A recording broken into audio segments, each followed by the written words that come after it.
that was pretty damn weird. Because usually our music starts automatically, and for some reason I didn't hear a damn thing for 45 seconds, and then all of a sudden it started playing. But welcome back, anyhow, to RotoRob Fantasy Baseball Weekly Podcast, heard every Thursday evening at 9 p.m. EST on Blog Talk Radio. After a couple weeks off, we returned the unique blend of fantasy baseball. So we're into late July now, which means fun day from the trading deadline, so we're sure to have plenty about along those lines tonight. There's been a flurry of activity all week, and it keeps happening. This week, the Dodgers beefed up both their rotation and bench by acquiring Matt Latos and Michael Morse from the Marlins.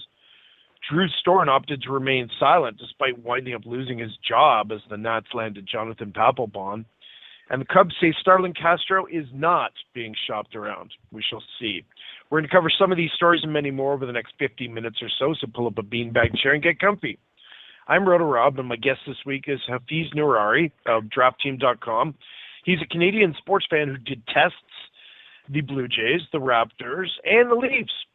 He's a social media specialist. How are you this evening, Hafeez? I am doing fantastic, Rob. How are you? Well, I'll tell you this. I'm doing better than Wilmer Flores, who was reduced to tears after hearing he had been dealt to Milwaukee, only to find out the trade wasn't happening. You've got to love social media. Yeah, you know what? These days, you look more on Twitter than even the television to see whether or not you've been traded. You know, I'm pretty sure before the manager could even come down to the locker room, you could pretty much find out on Twitter whether or not you're gone. Yeah, it's unbelievable to find that out, and then to have the bubble burst like that was a really weird situation. Now to remind you, the chat room and phone lines are open. Currently, I'm in the chat room. Guests, feel free to call in if you want to talk to us old school by phone. That's okay. It's 347-826-7358. Before we get to tonight's top story, or this week's top story rather, I want to talk about what's going on over at RotoRob.com quickly. On the baseball side of things, every Sunday we have the Wire Troll written by MLB editor Michael Seff. This week highlighting Zach Godley of the Diamondbacks, who has been made quite a stir. Our outfield rankings being worked on, nearly done, and starting pitchers also being worked on as we wrap up this year's positional rankings. Football on the 2015 RotoRob NFL Draft Kit, so watch for us to start rolling. These are actually all done. We're just adding some strategy essays, and we'll start releasing them. Quarterbacks, in fact, just about ready to roll, so hope to have that out in the next couple days. Hockey, continued best wishes for the continued recovery of NHL editor Dakota Case, who we're pleased to report managed to get outside today as he battles back from heart surgery. On the content side of things, watch for a 2015 NHL draft recap and free agency recap coming soon. Currently editing the free agency recap as we speak. Basketball, we are working on a 2015 draft recap. Stay tuned for that. Just trying to get an update on how that's going. We were also going to have some photos and or videos from Summer League action as well, so stay tuned for details on that. Video games, on Friday we released our review of The Vanishing of Ethan Carter, an old PC game which is now available on the PS4. We are now just 12 posts away from 4,150 in the site's history, that marked by mid-August, and an exciting RotoRob, so download it from the iTunes store. Finally, do not forget to subscribe to RotoRob to receive fantasy sports advice in your box every morning. We're just 12 subscribers shy of 200, so join the party. Do you subscribe to RotoRob, Hafeez? Of course I do. Well done. How else do I get all this wonderful information from you? I have no idea. Well, there's lots of ways, but that is just one way. I mean, you can go RSS feed. You can get it from the app. We're expanding the brand everywhere. It's all over. It's everywhere. All about content these days. Mm-hmm. Absolutely. Setting up the RotoRob empire. I'm working on it. I am absolutely working on it, building the brand. So Alex Rodriguez turned 40 years old on Monday, and I just am kind of beside myself here, Hafeez. As I've surely made it known over the years, I'm so not a fan of Alex Rodriguez. I consider him One of the biggest douchebags ever walked on the planet. I honestly, every time I see his face, I want to punch it. But I have to sit back, regardless of whether he's still using or not. I mean, of course, you can't help but wonder. But marvel at what he is doing, especially lately. Redemption, well, I'm not ready to go there, but a lot of people seem to be. What do you make of what Alex Rodriguez is doing this year, and specifically lately, Hafeez? It just boggles my mind. What's your take? You know what? A-Rod is playing like he has something to prove. Like, I think the last game he had 3 home runs, and he stirred the team back from they were down before that. I mean, I think it just goes.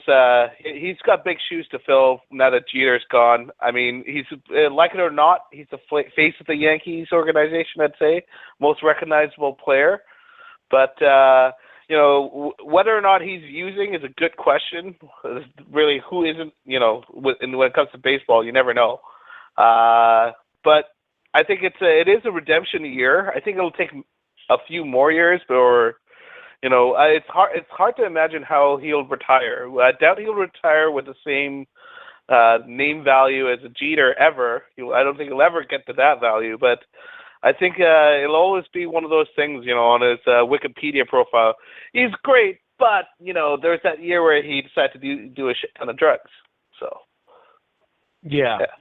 In late May, we talked about A-Rod on the podcast, and that was a time when the marketing deal that he had with the Yankees was about to become a major issue, because the Yankees were like saying, we're not going to pay him that $6 million, and the union, of course, was going to get involved, and it was just a shit show was coming. At the time, Vonnie, who was our guest that evening, hit the nail on the head. He suggested a perfect out here would be simply to give the money to charity. So Rodriguez actually did the right thing for once, stopped the presses, and Vonnie really nailed that one. And now he seems more on the road to redemption than I could have ever imagined. I mean, a year ago, I just assumed that he was going to play another game in the bigs. He was done. His legacy was tarnished forever. And not only is he back, but the guy's freaking excelling, Hafeez.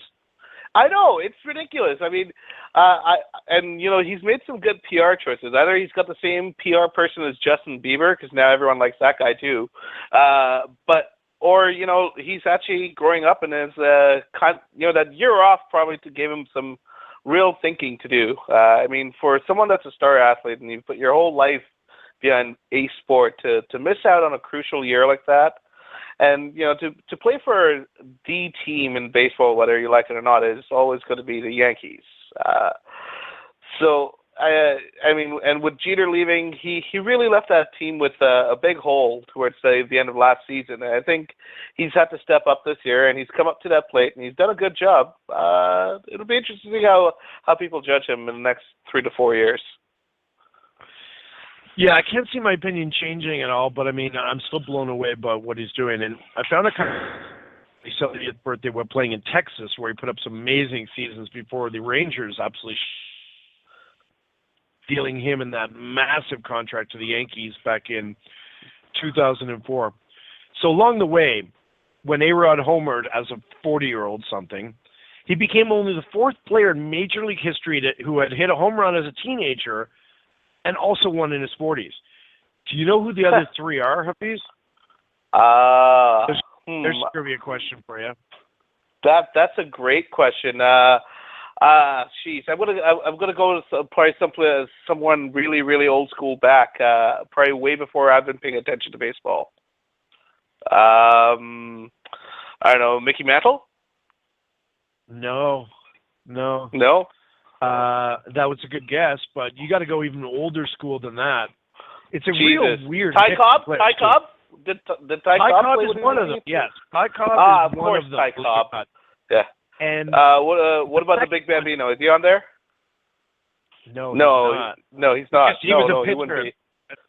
Yes, because he started out. Yeah. He didn't make it to his 40s anyhow. He was done by like late 30s. That's true. The second one, I'll give you a hint, was a big star in Montreal. Oh, jeez. he was never a huge star, but had a very good and obviously long career. Anyone who plays as a teenager and plays in their 40s had a long career. But he became a fan favorite in Montreal because of his flaming orange hair. He's called Le Grand Orange. Was his nickname. Do you remember Rusty Staub?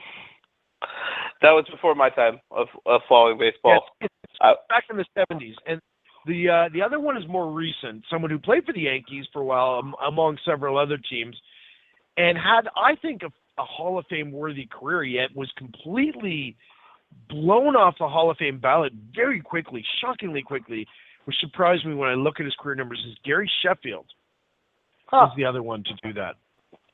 So there you go. There's an interesting. Yeah. That is a motley. Yeah, and like it really spans the ages of baseball. Like you're talking. You're talking about. I mean, you got Ty Cobb from the. Yeah, I'm surprised. I'm surprised there weren't. Sorry, you're cutting out there. I'm surprised there aren't more players from the early years off baseball there. I mean, when there was a bunch of people hitting home run numbers that still haven't been passed. Well, that's true, but in the early days, nobody hit home runs because it was like a real dead ball era. I mean, It wasn't until like really the teens and the 20s where the home runs started to become more and more popular. So, okay, so back to A-Rod. He keeps saying all the right things. That I mean, there's no doubt he's being handled, and he's finally listening to whoever the hell is talking to him. But let's look at some of the 40. numbers. He better well be listening to someone when you're 40. Like, come on. You know what? I that increase turns 40 does not mean bag anymore. You can maintain your 40s and 50s. I'm sure you can. I don't think like he's a douchebag at 39, and he was last year. He was trying to sue the Yankees doctors, do this, they sue the union, sue MLB. All of a sudden he turns 40 and now he's like wise beyond his years. Come on. He's being handled now, and he's listening to someone. Someone said, look, this is your legacy. This is the kind of person you want to be remembered by. They took him and they sat him down, and he got it. And he said, okay, you're right. I'm going to do what you say. But let's look at the numbers, Hafeez. He's got 24 dingers heading into tonight. 24 in the year now, 678 career. That's fourth all-time. Just 22 away from 700 homers. As you mentioned, smacked the 3 homers Saturday, giving him 4 in 2 games because he hit another one Monday after taking Sunday off. He now has 6 home runs on his birthday over the years, which is a new record. That's incredible. Like, some players, I think, when you get hated like that and you have something to prove, I think it gives you a different type of fire. I think he's got that. And, maybe the A-Rod A-hole comparison that, everyone loves to make and has made, and even diehard Yankees fans make, that probably just wears down on a person. And, you don't want to go down in history as Barry Bonds or whatnot, just a overall hated person that no one will ever want to like, I think he needs to do some redemption on himself. And he's pulling through on that. Well, I mean, he seems to be. Now, as I mentioned, there were four players who had hit 5 career birthday homers, which brings me to trivia question number 2. Can you name any of the 4 players who had the record of homering on their actual birthday? A-Rod now has 6, which is an all-time high. David Ortiz? No. I'll give you a hint. Nope. Three of them vintage, and one of them is from, I believe, the 50s or 60s. Oh, dear. Like, they're all retired now, but they're actually very recently retired. Huh. They all retired like this decade. Huh. So basically, they were sluggers of the last 20 years. Sluggers of the last 20 years. Yeah, one of them was probably the greatest player ever in Colorado. How about Ken Griffey Jr.? Is he on that list? He is not. That's a good guess. Really? He is not. Todd Helton is one of them. Okay. The all-time greatest Atlanta Brave. What did Jeter make that list? No. Jeter's not really much of a home run hitter, but Chipper Jones was on that list. This one's a little tougher. Derek Lee was on that list. That surprised me. And Al Simmons, who was more of an old school player. But a very, very interesting mix. Just one of those things, I guess. Obviously stepping up on their birthday. I used to pride myself on hitting a birthday dinger every year myself. It's been a few years since I hit one, but there you go. Yeah, it's a good way to celebrate. Absolutely, like a home run. A homer and a home run and a ribby. Absolutely. So here's another thing that surprised me about A-Rod, Hafeez. I thought he would cause a big issue when they moved him to DH. Thought he would gripe about it and bitch about it, In fact, many are talking about how that's been a factor in helping rejuvenate him by keeping him off his feet as much as possible. Because, let's face it, don't forget, in addition to taking a year off because of the PED suspension, this is a guy that had a surgery on his hip. His body was starting to break down. He had a lot to overcome. Like I said, it's almost impossible to believe a year ago at this time he was serving that PED suspension, given what he's doing right now. And that raises a really good point. You think someone that, in any sports usually, whether it's football or hockey or basketball, if you are gone for half a season or to a year, you usually come back with a lot of rust on you. And there's not...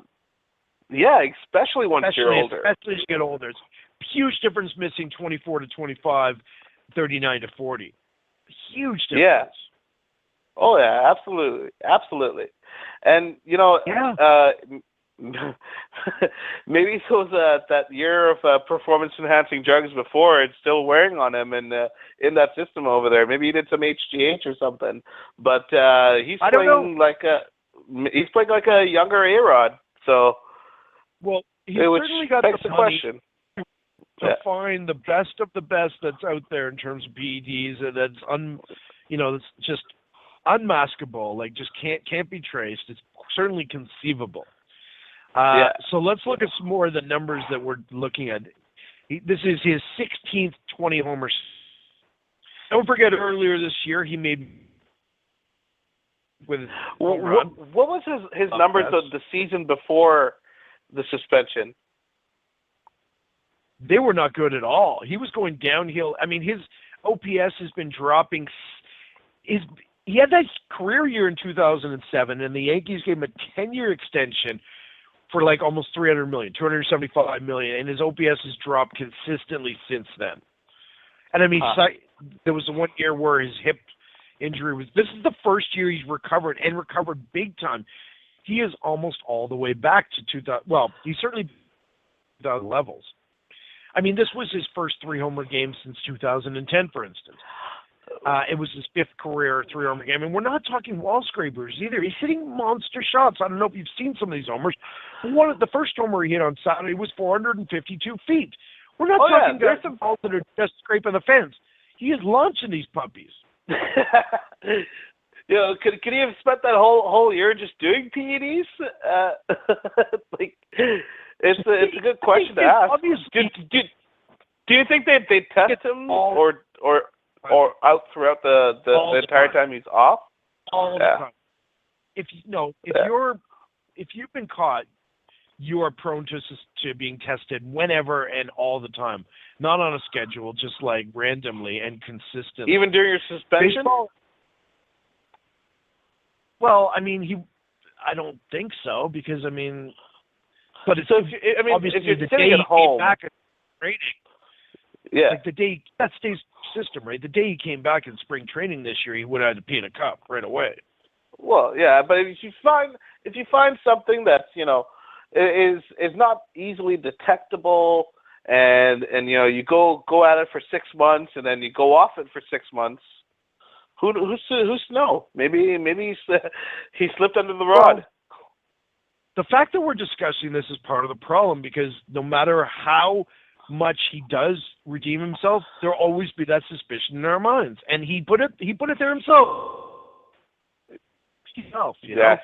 And it's a legitimate discussion we're having that we're wondering whether he's still on it, because we're like, Jesus Christ, all of a sudden he's better than he's been since 2009. What the hell's going on? Let's talk about okay, first of all, from a fantasy perspective, this guy's back to being a top 50 player. He could flirt with 40 homers this year. You know, there's That's only incredible. been 2 players. Think about this: 2 40 players and aged 40? 40 or more. Who are they? There's only 2 who've ever done it. Fuck, I can't think off the top of my head. 40-year-olds hitting Barry Bonds and Ty Cobb? No, Ty Cobb was never really a big home run hitter. Hank Aaron did it once. Hank, But look at he is now number 4 right now in terms of, well, he's tied for 3. We're talking about, this is home runs per game.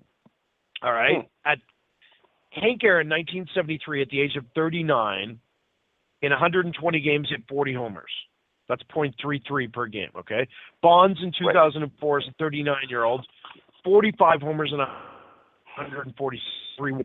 Ted Williams in 1968, at the age of 41, hit 29 homers in 113 games. That's .26 per game. And A-Rod, this year, at the age of 39, through 90 games, has 23. Well, now through 91 games, has 24. So he's actually moved ahead of Ted Williams' pace. So we're talking about the 3rd highest rate for someone in their age 39 to 40 season. Willie Stargell is also on the list, just below that. I mean, these are the greatest of the greats we're talking about. And he's right there. Yeah, no. You know? Yeah. Well, he is right there. I mean, it is kind of crazy, because it'll be interesting to see what the numbers are at the end of the season and what the numbers next year and the year after that are going to be. Because, yeah, well, next year, a whole other kettle of fish, of course. But, like, this year he started slowly. There was some rust. A bit. Not horribly slowly, but he just turned it on. on. What he's doing right now, it's incredible. It's mind-blowing. Yeah. Go ahead. For Yankees fans, though, in this lull era of not having that big superstar, I think this just gives them something to hold on to. It's interesting to see. Do you hold on to your team and love A-Rod, or do you just say, oh no, the guy's an asshole, screw him, right? But this is one of the things I was wondering. Yeah, it's a great point, because when I was talking to some Yankee fans, and I said, what is the Yankee fans' reaction going to be on opening day? Are they going to stand up and cheer? Are they going to boo him? And you know what? I think it's half and half, right? Well, but he's turned whatever boos there were into cheers. By the way, he's 0 for 2 tonight, and the Yankees are winning 5-4, but he has not been involved in the offense so far.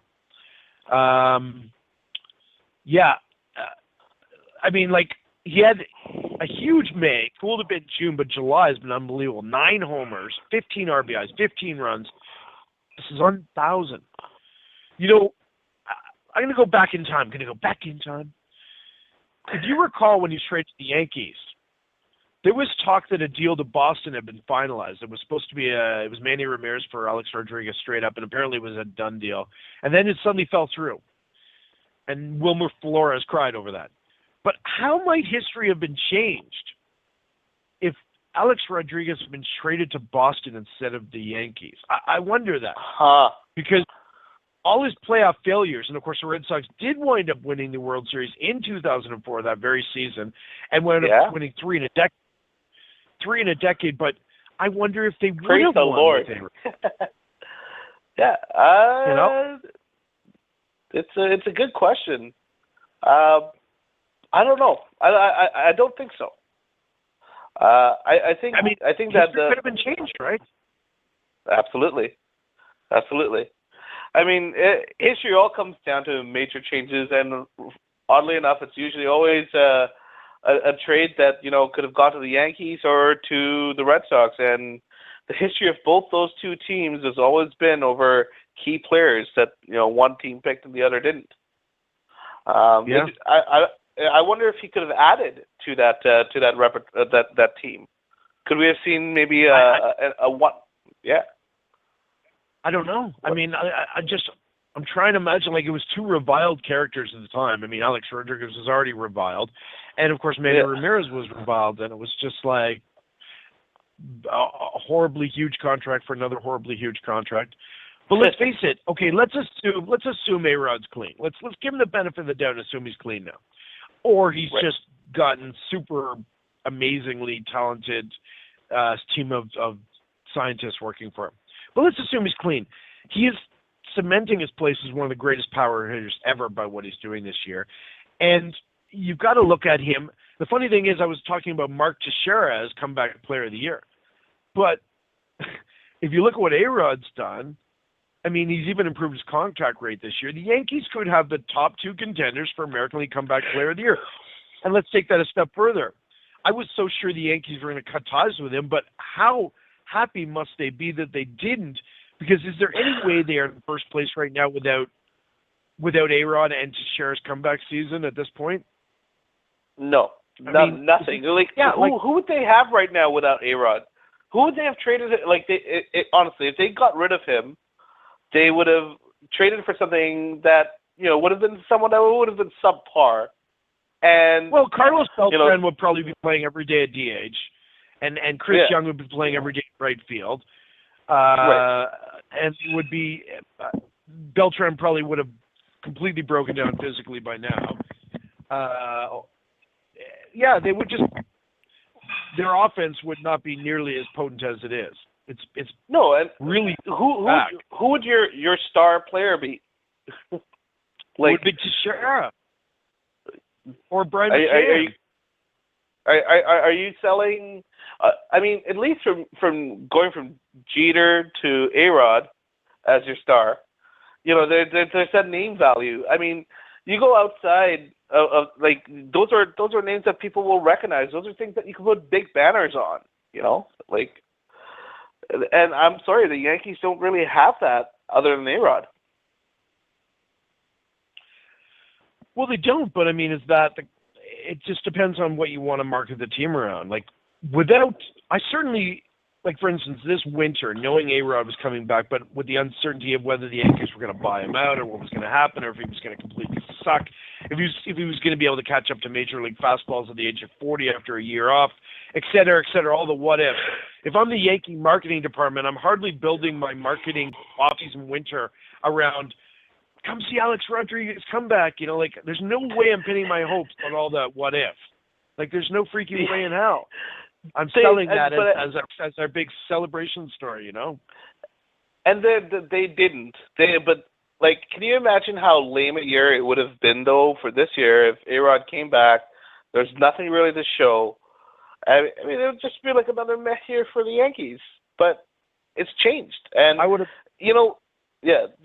For him to score in that last game 3 home runs and to spur the team to score more, I mean, you have an uncanny leader there. Yeah. I mean, his productivity is really impressing me. He's got his highest OPS since 2009, as I mentioned. His best home run fly ball rate since 2007, and that tells me that he's been a bit fortuitous as well. I mean, it's like everything he's hitting in the air is leaving the park. I haven't seen what his average hit distance is, but I mean, like, Yankee Stadium is very friendly to lefties, not righties, and he's a righty, and it's like it plays average for righties and power-wise, but wow, it boggles my mind. Anyhow, let's get to the scores this afternoon there, Hafeez. Padres and Mets. I was looking at this. Once won this game 8-7, and this was a bit of a surprise for me. A very high-scoring game for two teams that don't tend to score much. Dodgers and Mets? This is Padres and Mets. Oh, sorry, Padres and Mets. Sorry, yeah, my bad. Yeah, two teams that don't your score microphone cut out there. Yeah. Okay, no worries. Justin Upton played the hero today with a 3-run homer in the ninth to complete an amazing comeback in the rubber match of a 3-game set. The Padres actually trailed in this one 7-1 and came all the way back. In a game that took forever, it was delayed twice by rain for a total of almost 4 hours, and was still raining when the game finally was closed out. The Mets are in desperate need of offense because they're just not winning lately. They haven't won a series since mid-July. Lowest scoring offense in the majors, 356 runs heading into tonight. So for them to get 7 today was real rare footage. I mean, in 9 of the previous 12, they scored 3 or less. So for Upton playing the hero tonight, this could be a swan song. He's been rumored to be on the block. As far as the Mets go, they're now 3 back of the Nats, leading to a huge series this weekend against Washington. The Padres, meanwhile, have won 8 of 12 to pull within 8 games of the first-place Dodgers. They're hanging around in the NL West a little bit. For the Padres, Derek Norris was the big stick today. He had a career day, really. Started the day at first base, finished it at catcher, went 5 for 5 with 2 runs and 4 RBIs, all of them coming on his second grand slam of the season. He is now up to 49 RBI, also committed his 5th there. Man, talk about breaking out of a slump. He had been in an 0 for 10 skid over the last 3 games and took a seat on the pine on Wednesday, and it must have done him wonders because he was on fire today. Had a great start to the season, but has gotten worse each month and is winding up on lots of waiver wires as a result. Let's see if Norris can build on this game. If so, get ready to grab him. For the pitching for the Padres today was Andrew Cash. He got the start and was roughed up, taking 3rd innings, gave up 6 hits, 5 of them earned, struck out 3, walked 2 homers. 29 of his 87 pitches were balls. But the Padres bailed him out of a loss as he trailed 7-1 when he left, but his command has been really awful lately, and he's not striking people out like he used to, leading to some very inconsistent results of late. Cashner did gain some traction on the wire after a great start against Miami last week, but he gave it all back and more today. Marcos Mateo tossed a perfect inning with 2 strikeouts for his first career win for the Padres. His command has been off the charts, and he could carve out a bigger role in the second half. So keep him on your radar in NL-only leagues. Finally, it was Craig Kimbrell closing it out, struck out 1 in a perfect inning for his 30th save of the year. That is 5 straight 30-save seasons to up his trade value, if rumors are true. He has really turned things around after a rough start to 2015. For the Mets, Curtis Granderson, leadoff hitter, was 2 for 4, 2 runs, 3 ribbies, and a walk. Got his 19th double in team. He's up to 36 RBI, and his slash line is now up to 255, 350, 440. He's got multiple hits in 3 of the last 4 games and has drawn 3 walks in the past 2, with 2 homers in the last 3 games. Absolutely on fire since the All-Star break is Granderson, hitting .327 with 10 runs, 3 homers, 7 RBIs, and 52 at-bats. He's had a fine comeback season as the leadoff hitter in New York. It's definitely not part of the problem for this team, although there are many people you can't point the finger at. Juan Uribe hit his first homer as a Met today. Jonathan Neese got the start, pitched extremely well. 6 innings, 6 hits, 1 run, struck out 6, walked 1. Strangely enough, also 29 of his 87 pitches were balls. The exact same line as Cashner, but with much better results. However, the bullpen blew it for him, blew the win for Neese, and Tyler Clippard was the only Met reliever to get his job done, earning his first hold for the Mets with his since joining the team in this week. Uris Familia was rocked and taking the loss. 1 inning, gave 3 hits, including a 3-run homer for his first loss of the season, but his 5th blown save and 3rd straight save he has blown, which makes Clippard suddenly very appealing in fantasy leagues. However, manager Terry Collins has given Familia a vote of confidence, but the closer better get his act together quickly because this is not going to fly if the Mets want to make the playoffs. This guy was 27 of 29 before the break and has now fallen apart. Meanwhile, Hafeez was checking out Washington against Miami. What was going on down in South Florida? You know what? It must have been a really, really hot day there because there's nothing done. 1-0 for the Nationals through to 9 innings. I mean, it came in the second by Scherzer over there. I mean, I would have. for Ryan Zimmerman, I mean, it's his first homer since May 19th. So, I mean, this is the first of the homer of the whole summer. So whoever put money on him, wow, you pulled that out of left field there. You're on the game. Like, to have guessed that today of all days would have been that day where he'd have won the game with one home run. But I mean, Max Scherzer, on the other hand, what a pitcher! I mean, shuts down the whole game, and yeah, you have a 1-0 baseball game. I feel sorry for whoever was in the stands for this whole game. I mean, you go hoping for a little bit more than one home run, I think. Yeah, absolutely. So Scherzer got the win, I take it? Scherzer got the win. He's 11-8 this year. I mean, for Miami, we had Dan Herron over there, and he's a boring 7-7. Although obviously took a hard loss. Yeah. I mean, he could have.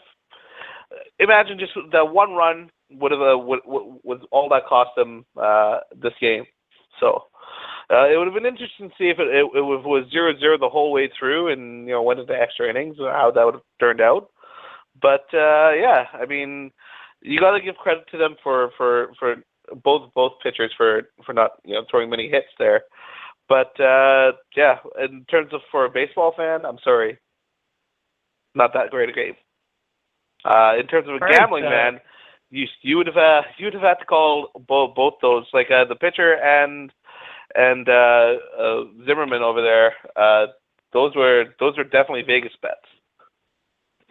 Absolutely. Those who had Zimmerman in DFS league were probably enjoying that, but Scherzer obviously was the big star of the day. Yeah. Definitely. You have any other stories you wanted to bring up this evening there, Hafeez? I mean, I see the Kansas City Royals are going through some acquisitions here, and it's going to be interesting to see how these guys finish off here. I mean, they're down right now against Toronto, but I mean, could this team be a new dynasty team, the Royals? So a team that yeah. I mean, dynasty is a strong word, but I know I really it is a very strong word. The way they built their team. Yeah. I like the way they built their team with a little bit of everything, and seeing them as buyers over the last couple of years is very nice to see, because it's been a long time for Kansas City as a very small long market time. team. So absolutely, great stuff there. Yeah. Couple things. Speaking of the Royals, there was an episode this week, yesterday, because Terry Francona got kicked out. And this was, I'm going to give Francona props here, because this was a situation where, all right, second inning, Jason Kipnis got hit by a pitch. Right. I saw that. Tom Woodring gave a warning to both benches at that time. Right. Brantley got hit by a pitch by Jeremy Guthrie, and Guthrie was not thrown out. Well, after a warning, you're supposed to get thrown out, so Francona lost his shit, as he should have. And he got thrown out. And I mean, he got a bunch of cheers for it. It's his third ejection of the year, 39th of his career. He's getting up there, not Earl Weaver territory yet, but getting up there. And you know what? Kudos to you, Francona, because that's, umpires who, you call a warning, you stick to it. That's absolutely. Next guy who hits the batter, you're gone. No, so, you know what? Props to him for sticking up for what's right, what he believes in. Probably should have lost his cool totally, but you know what? Yeah, you take one for your team, I guess, right? Well, I don't blame him for losing his cool, because when the umpire has settled things down, and in the second innings, pretty early to issue a warning, but obviously there's a history there. This is division rivals, history there. Kansas City has got a real reputed team this year. Remember earlier in the year with Oakland and then going issues they've had. So he's like, okay, that's it. Next person they hit someone is gone. 3 innings later, really? These are your rules, and now you're not following them. So I don't blame him for freaking out. And it'll be interesting to see why he didn't like. I mean, was it not as blatant a throw, or or not as blatant a hit? Well, I mean, it did hit him in the leg, so I mean, obviously it wasn't uptight. Anything around the head would have clearly caused an injection. I mean, it's Jeremy Guthrie, who can't even break a pane of glass with his fastball anyhow. So clearly, there's not much danger there.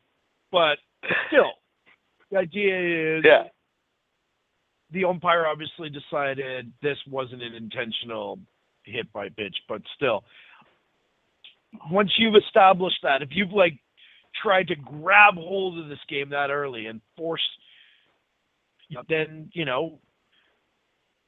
abide by it. You've set that tone. So we were talking about the Mets earlier, their lack of offense, but they've been putting up some runs lately. Last night, earlier in this week, Lucas Duda. Well, no, sorry, it was last night. He hit 3 home runs. Yeah. And this is the weird thing. The Mets had never had anyone hit 3 homers in a game until 3 weeks ago when Kirk Neuenhuis, of all people, did it. And now Duda does. 3 weeks later. Get out. Never in team history. That's what I'm saying. And then it's happened twice in 3 weeks. Duda is not a shock, but Kirk Neuenhuis, who started the year with the Mets, was cut and has now been through 2 other teams. The Angels picked him up, dumped him. Somebody else picked him up, dumped him, and he wound up back in the Mets. And he hit 3 homers in the game and had only hit 4 homers in his career or something. I mean, he's not a home run hitter. It was like, what? He may not hit another 3 homers in his career. And then Lucas Duda does it. Okay, that was weird. But here's the even weirder thing. Duda hits, comes off Tyson Ross.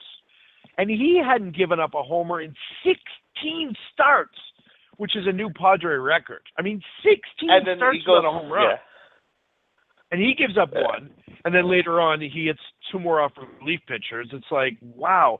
And Duda, who was slumping like crazy, that was 6 homers in 4 games. But, of course, today he was back in the tank, 0 for 4 with 3 strikeouts, even though the Mets scored 7 runs. Go figure.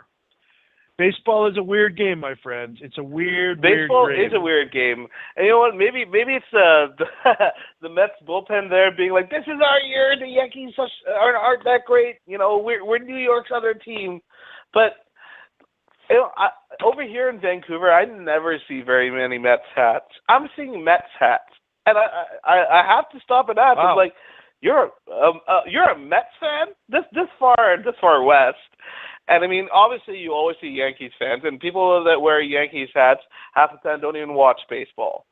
And so they're probably wearing it, because they like Jay-Z or something or whatever. Right. But Mets hats. I mean, to be a Mets fan in Vancouver, be proud of it. I mean, it's unheard of. It's pretty bizarre. I mean, it is pretty bizarre. So in the same game, of course, this was when Wilmer Flores broke the no crying in baseball rule with the Twitter rumors about Carlos Gomez going to the Mets for Zach Wheeler and Wilmer Flores. So he heard about it, I guess, in the dugout, and then he comes to bat in the 7th inning. The Mets are down 7-2, and Wilmer Flores is not a star by any stretch. He's a decent player, whatever. He comes to bat, and it's all through the stadium at this point, so he gets a standing ovation. Because they just figured this is it. This is the end of his Met career. And the Mets are down 7-2. He's done nothing in this game. He gets a standing ovation. Normally, when a player's going to get traded or has been traded, he gets taken off the field right away because, God forbid, that player should get hurt later in that game after a deal's been completed. Just you want from you field right now, but out to start the 8th inning. He's warming up, and tears are streaming down his face. And I don't know if you saw this, but this is a great video that should be posted on Draft Team. He is crying. Definitely there are tears in his eyes as he's warming up in the 8th inning, thinking my Met career is over because he's only ever been with the Mets. He's an emotional guy. But lo and behold, there was no trade, and Carlos Gomez, in fact, has just been traded to the Astros. That Mets deal did not happen. There you go. Actually, I was going to bring that up as my other thing today, but yeah. There you go. Go ahead. Oh, I thought I was going to let you go ahead, but okay. I was just going to say, when you're in that situation and, you got no more pressure and now it's all just pure emotion, maybe that emotion comes out in your swing, Yeah, it could be. It could be very much. Now, one of the big trades this week, of course, was latching my head, bewildered. Jays landing Troy Tulowitzki from Colorado. I mean, bewildered in so much as bringing on one high-priced shortstop contract, trading another high-priced shortstop contract, definitely getting an upgrade from a defensive standpoint, but bringing in another right-handed batter and trading away a switch hitter, which makes the heart of your order almost entirely right-handed, and that's going to be a problem. Also, adding another guy who traditionally hits a 3 to 5 hitter and taking away one of your top of the order batters. Now, all of a sudden, you've got too many guys who like to hit 3 to 5 in the order and not enough guys at the top of the order. It's like, I just didn't get it. And sure enough, Tulowitzki winds up as the leadoff hitter for the Jays. And his first game, first at bat, he goes yard, and then hits 2 more doubles as the leadoff hitter, and lo and behold, he is now the new Blue Jay leadoff hitter. You know what? Great for the Blue Jays. I don't get it. Yeah, and I mean, the Blue Jays, they just won tonight too against Kansas City over there. So great game for them. But yeah, the more important news for the Jays was landing David Price, which is what they actually needed. Right. This afternoon. Yeah. Well, this is what I didn't get as well. Okay, so everyone's going crazy. Tulowitzki's here, but you've already got this ridiculously good offense of batters, people. You just can't stop other teams from battering your staff. Gee, I wonder what you actually need. Okay, so you go ahead and get it. I just didn't get it. I didn't get it. But it makes a little bit more sense with the acquisition of Price today. I thought perhaps, although they didn't trade anyone off the current roster, I thought perhaps they were going to move some hitting, which would have made a little bit more sense. I thought this was like step one of a 2-step plan, but I don't know. All they did was trade away prospects and Reyes. Well, people say Reyes was becoming a clubhouse cancer, and they've already got rid of the other clubhouse cancer in the offseason in Brett Laurie. So at least they've remade the organization from a chemistry standpoint, which is very good. That's half the battle there, I think. Right. Here's something I want to ask you about. There was an experiment this week in the Independent Pacific Association League, one of these indie leagues, where they had a high-tech system instead of an ump calling balls and strikes. So is this the future of the game? Of course. You know what? Everything, whether it's soccer, baseball, heck, golf, everything's going towards technology. You need to remove the fallibility of us human beings. I mean, whether it's the NHL, football, everything has to go in towards technology. You need to be 100% certain. And you know what? The machines are 99.9% accurate. And I think it's going to improve the game. Well, until you start having robot baseball players, but that's a whole other story. Robot baseball players. Okay, well, that's pretty much all the news I had tonight. Just a few things coming over the wire, last-minute trades. The Pirates have landed Joakim Soria from the Tigers. As I mentioned, Gomez was dealt to the Astros. Let's see. Hamels was dealt to Texas, of course. I mentioned that David Price landed in Toronto from the Tigers. Dodgers made a couple deals to improve their pitching. The Yankees got Dustin Ackley in a 3-player trade. I don't know why, but okay. Brandon Moss was dealt to St. Louis, giving the Cardinals even more depth there. In the outfield, Zobrist was dealt to the Royals. A lot of trades going on the last couple of days, so keep your eye on the wire. It's going to have huge impacts for your fantasy team.